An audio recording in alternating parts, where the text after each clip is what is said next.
참 소망의 새 아침이 밝았습니다. 2023년 3월 14일 화요일 새벽 기도회를 시작하도록 하겠습니다. 다 같이 찬송가 140장을 찬양하시겠습니다.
오늘 하나님께서 저희들에게 주신 말씀은 마태복음 21장 1절에서 11절까지 말씀입니다. 마태복음 21장 1절에서 11절 말씀을 읽겠습니다. 그들이 예루살렘에 가까이 가서 감람산 벳박에 이르렀을 때 예수께서 두 제자를 보내시며 이르시되 너희는 맞은편 마을로 가라. 그리하면 곧 매인 나귀와 나귀 새끼가 함께 있는 것을 보리니 풀어 내게로 끌고 오라. 만일 누가 무슨 말을 하거든 주가 쓰시겠다 하라. 그리하면 즉시 보내리라 하시니 이는 선지자를 통하여 하신 말씀을 이루려 하심이라. 일러스되 시온 딸에게 이르기를 네 왕이 내게 임하나니 그는 겸손하여 나귀 곧 멍에 매는 짐승의 새끼를 탔도다 하라 하였느니라.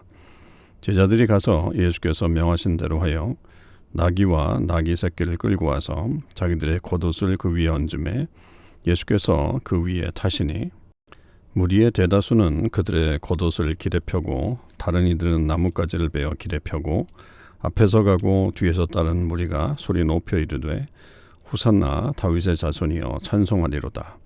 주의 이름으로 오시는 이여 가장 높은 곳에서 호산나 하더라.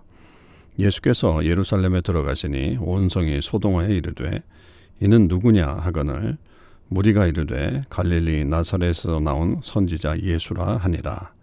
아멘. 오늘도 이 새벽기도에 동참하는 우리 모든 참소망의 식구들과 또 하나님의 모든 백성들 위해 하나님의 크신 은혜와 사랑이 넘치기를 주님의 이름으로 축원을 드립니다. 이제 오늘 우리가 묵상할 말씀은 마태복음 21장 1절에서 11절의 말씀, 예수님이 드디어 예루살렘에 입성하시는 그런 장면을 우리에게 보여주고 있습니다. 어제의 말씀 속에서 이제 맹인 두 사람을 다 고치신 다음에 바로 예루살렘 입성으로 이렇게 이어지게 되는데 벳바게에 가까이 왔을 때에 예수님께서는 2명의 제자를 보내시면서 맞은편 마을에 가면 나귀와 나귀 새끼가 있는데 함께 풀어 내게로 가져와라. 그렇게 이야기를 하십니다. 사실은 좀 뜬금없는 그런 말씀이죠. 그러나 이미 이런 주님의 어떤 권위로 이미 그 모든 것들이 준비되어 있는 그런 상태였기 때문에 어떤 사람들이 왜 가지고 가느냐라고 한다면 3절에 보면 주가 쓰시겠다 하라. 이렇게 이야기하라고 명령해 주셨습니다. 그러면 이제 즉시 보낸다라고 하는 거죠. 마치 계약이 되어 있는 것처럼 느껴지죠. 그래서 이게 다 준비되어 있는 어떤 예수님의 이런 입성 그리고 그것을 타고 가시는 나귀를 다 예비해 놓으신 그런 모습들을 보여줍니다. 이것이 이제 결국 주님의 권능, 하나님께서 예비하신 놀라우신 주님의 역사 이렇게 볼 수 있는 것이죠. 그런데 이제 그렇게 나귀를 끌고 왔던 그 말씀은 결국은 그 5절에 보면 스가랴 9장 9절에 선지자의 말씀을 응하려 하기 위함이다라고 하는 것으로 이렇게 이 말씀이 인용되고 있습니다. 그 말씀은 우리가 다시 한번 읽어보면 시온 딸에게 이르기를 내 왕이 내게 임하나니 그는 겸손하여 나귀 곧 멍에 매는 짐승의 새끼를 탔도다 하라. 그런 말씀인데요. 결국 예수님께서 지금 메시아로 예루살렘에 입성하게 되시는데 그때 가장 강조되고 있는 것은 이 겸손함이다라고 하는 사실이었죠. 보통 왕이라고 한다면 말을 타죠. 이 나귀는 사실은 짐을 운반하는 도구지 사람이 타는 도구는 아니라고 그렇게 볼 수 있겠습니다. 물론 뭐 때에 따라서는 사람이 탈 수 있겠지만 기본적으로는 사람은 말을 타고 특히 이제 더 위대한 사람일수록 말을 타고 나귀는 주로 이제 짐을 옮기는 것인데 예수님께서는 겸손해서 결국 이 나귀를 타고 예루살렘에 입성하신다라고 하는 거죠. 이 선지자들의 예언도 역시 마찬가지로 이 메시아에 대한 예언을 할 때 어떤 이 땅의 전쟁의 왕으로 승리의 왕으로 나타나는 그런 메시아를 예언한 것이 아니라 이렇게 겸손하게 이 땅에 오시는 메시아로 예언했다라고 하는 것이 굉장히 좀 특별한 예언이라고 볼 수 있을 것입니다. 그러니까 그 모든 것들이 결국 하나님의 크신 뜻을 이루시려고 하는 인간들을 향한 그 구원을 이루시려고 하는 그 본질에 대한 내용들이 선지서라든지 또 그 예언을 통해서 나타난 거고 예수님은 그 예언을 그대로 응하시면서 지금 예루살렘에 입성하고 계시는 거죠.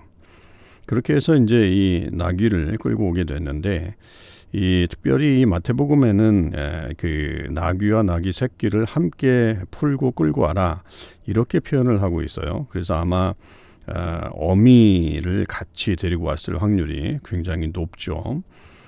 그 이유는 아마도 이 어린 나귀가 어미 그 나귀가 함께 있을 때에 잘 어떻게 보면 따라갈 수 있는 그런 입장이었기 때문에 그렇게 기록이 되어 있는 것으로 마태는 그렇게 우리에게 알려주고 있습니다. 여튼 예수님은 그 나귀 새끼를 타고 예루살렘에 입성하게 되실 때에 사람들의 반응이 많은 사람들이 8절에 보면 그들의 겉옷을 길에 펴고 다른 이들은 나뭇가지를 베어 길에 펴고 그러면서 환영하는 그런 모습이죠. 여기서 이제 뭐 요한복음 같은 경우는 이 나뭇가지가 종려나무다라고 하는 것을 말해줌으로 인해서 더 예수님의 왕적인 권위를 드러내는 그런 장면이 있습니다만 여기서는 그저 나뭇가지라고 이렇게 표현을 하고 있고 그리고 이제 앞에서 또 뒤에서 따르는 무리가 소리 높여 이르되 호산나 다윗의 자손이여 찬송하리로다. 주의 이름으로 오시는 이여 가장 높은 곳에서 호산나라고 하는 이 찬양을 해가면서 지금 예루살렘 입성을 하게 되어 있습니다.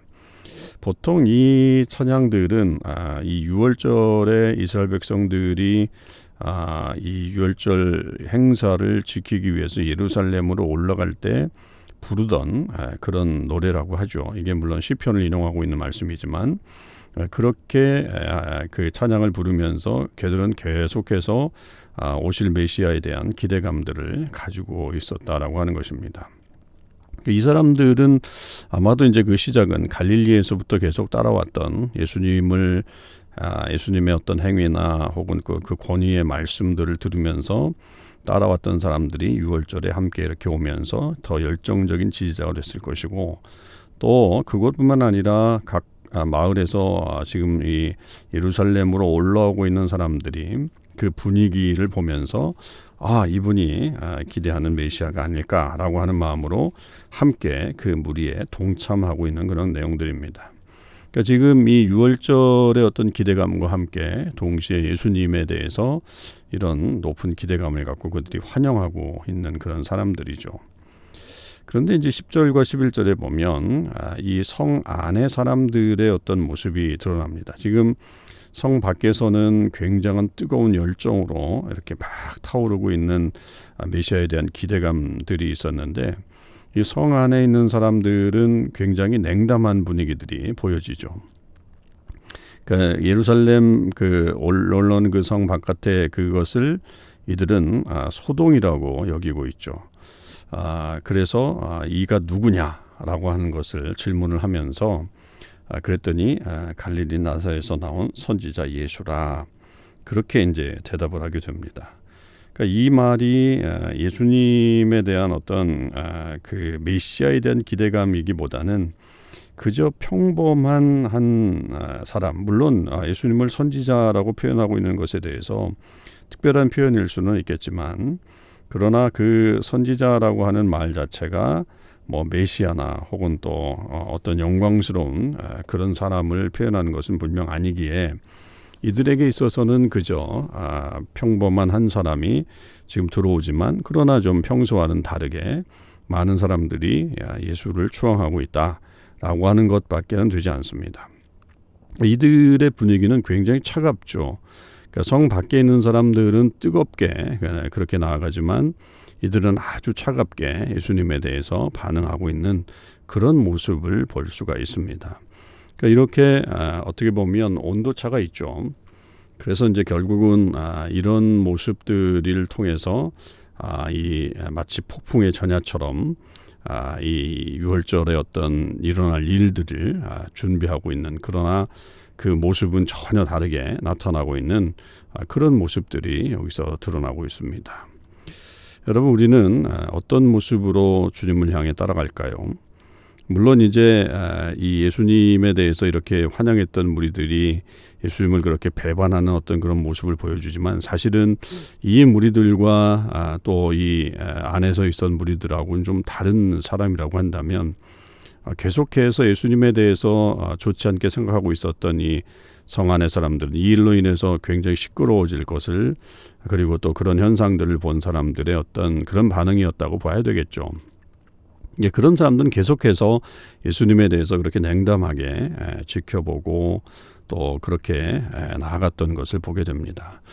그런 측면으로 생각해 보면, 여러분, 우리는 주님에 대해서 어떤 마음을 가져야 될 것인가 라고 하는 것은 잘 우리 마음속에 새겨야 될 것이고, 그 열정을 가지고 끝까지 나아가는 것이 얼마나 중요한가.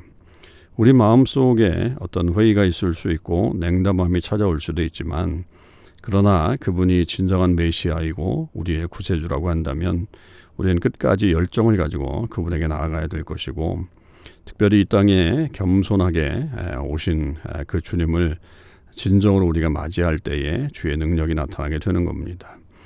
결국 우리 예수님이 이 땅 가운데 오실 때에도 역시 마국간에 말구유 통에서 그렇게 태어나시면서 가장 낮은 곳에서 출발하셨던 것을 볼 수 있죠. 그러니까 그것이 사실 사람들의 어떤 기대감과는 전혀 다르게 나타난 예수님의 겸손의 모습이었다고 한다면, 우리도 늘 그런 겸손의 자리를 지켜야 될 것이고, 그 예수 그리스도를 따라가는 일에 있어서는 가장 최고의 열정을 가지고 따라가야 한다라고 하는 것을 잊지 말아야 할 것입니다.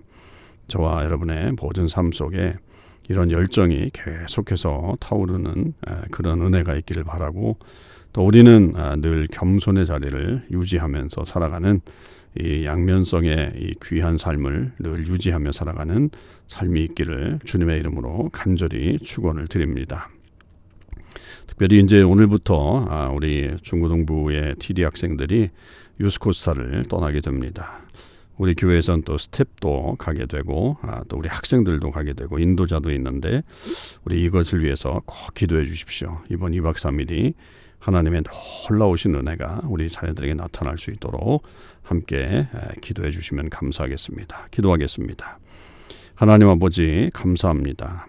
오늘 예수님이 예루살렘에 입성하시는 장면을 통해 예수님의 겸손함을 다시 한번 보게 됩니다.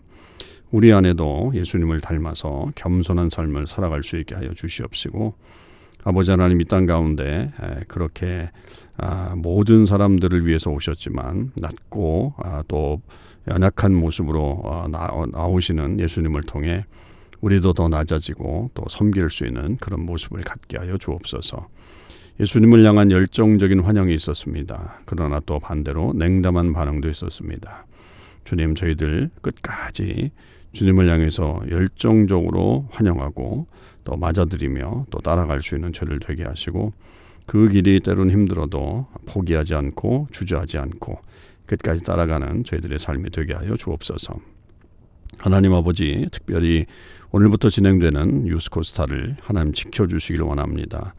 우리 TD 학생들이 함께 참여하는데 아버지 하나님 이 모든 이 기간이 주님의 크신 은혜가 나타나는 기간이 되게 하여 주옵소서.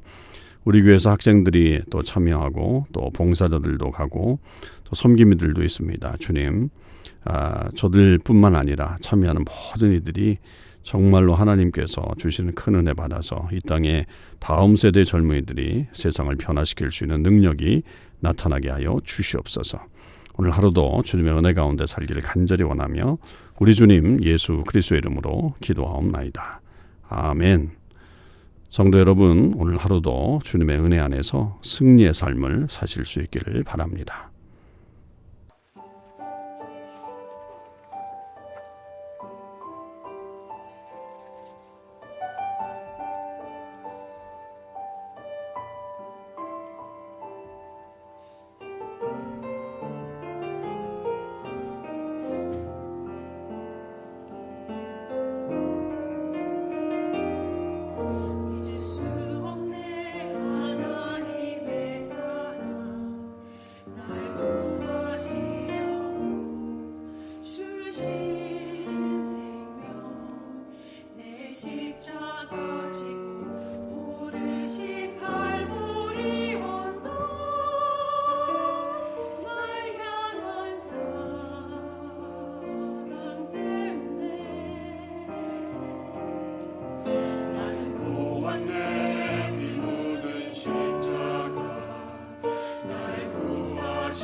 나를 바라보시며